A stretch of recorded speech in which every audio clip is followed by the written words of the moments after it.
You know, a few years ago, there was a commercial that said, "I've fallen and I can't get up." Well, this week it really started out that way for me, and I say the way it's been going, I really just like to do just scowl and get buried in a book, but unfortunately it doesn't go that way. So, welcome to the Quad Life, and let's see what's been going on. So, on Monday morning, did my morning routine, and my nurse got me up, ready to go, and got me in the sling to get me out of my bed into my chair, and we got my lift over, and that was it. It would not go down at all. We hit the button. We tried unhooking the controls and rehooking them to make sure that everything was right, and it didn't do anything, and it would go up a little bit, but that was all. So instead of getting up out of my bed and going and having another bike ride, I ended up just staying right here where I was. So, as I said, I didn't fall, but felt like saying I'm a quad and I can't get up. Well, that was literally the case. So Monday evening, my dad looked at it a bit and noticed kind of some green gunk coming out of one of the wires. I'm like, well, that's not right. I agree. I'm not sure where it was coming from, but anyway, he tried a few things and that didn't work. And so Tuesday evening after supper, he looked at it again and tried doing some cleaning, and it didn't really make any progress, but so we weren't sure what was going to happen. So Wednesday I got looking around some more, and then my caregiver noticed that on the machine itself is a phone number. Well, my lift system here was installed in 1994, so 30 years ago. In that time, we've replaced the batteries a couple times, but otherwise, it's worked very well ever since, and we haven't had any problems with it. I figured that when I called this number, it probably would not be active anymore, and that I would just get a dial tone or something that was not barrier-free lifts. But after a few rings, I got the guy that answered and said, "Hello, barrier-free lift." I was quite shocked to actually get someone along the company that was 30 years ago of my lift. And well, I talked with him for a while, and he gave me some areas to look at and some things to do in order to get the lift to go down that we never knew in 30 years of using this. And hey, you learn things every day, right?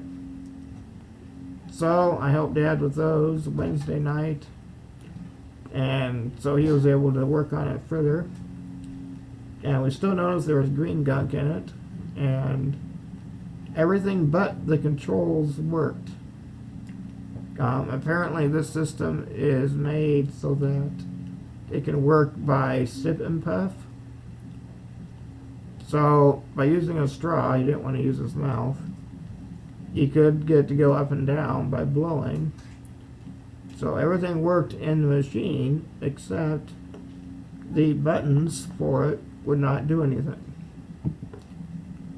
So being the guy who likes to create things, he went down to our train layout below us and found some wires that we use for various things. got poking through the controls and cleaned out whatever the green gunk is, and after that, hey, it now works. So thankfully it didn't require any purchasing or trying to find old products, and as the guy on the phone said from Barrier Lifts, that these old systems are very reliable, and I can attest to that. Say I don't know much of anything medical that lasts for 30 years and still works after a little maintenance. So that was the first thing that gave me some issues, but was thankfully solved. But wait, there's more. On Wednesday, I also went to call in my monthly income from work. I need to do that every month to stay up to date with Social Security and Medicaid and everything. And I don't make much, but it's still that I need to report it, to be honest.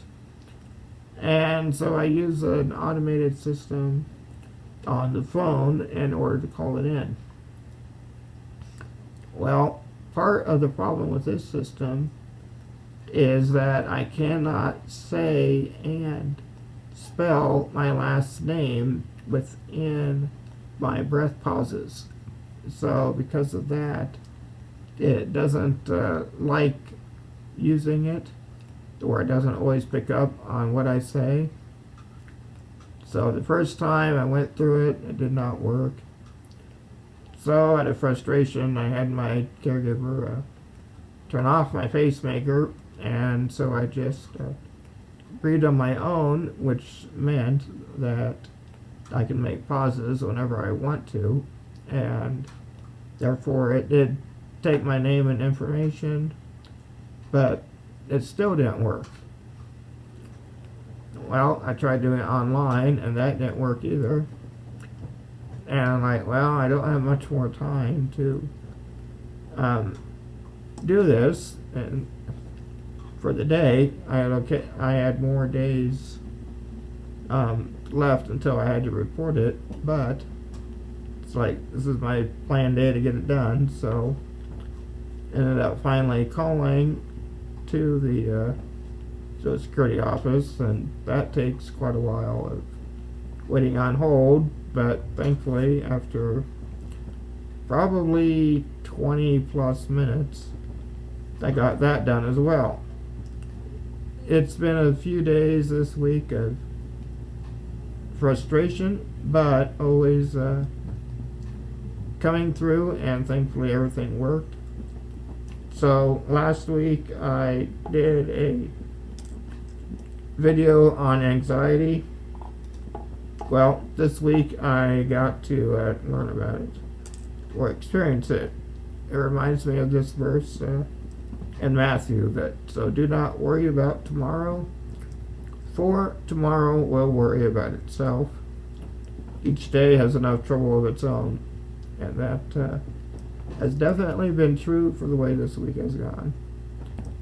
So hopefully your week has gone a little bit better, and you've been able to get out of bed, and hopefully by the time this video comes out, I will have gotten out of bed and done what I'd hoped to at the beginning of the week, and take a bike ride. But I hope you have a good week coming up, and I will see you next time on The Quad Life. Bye for now.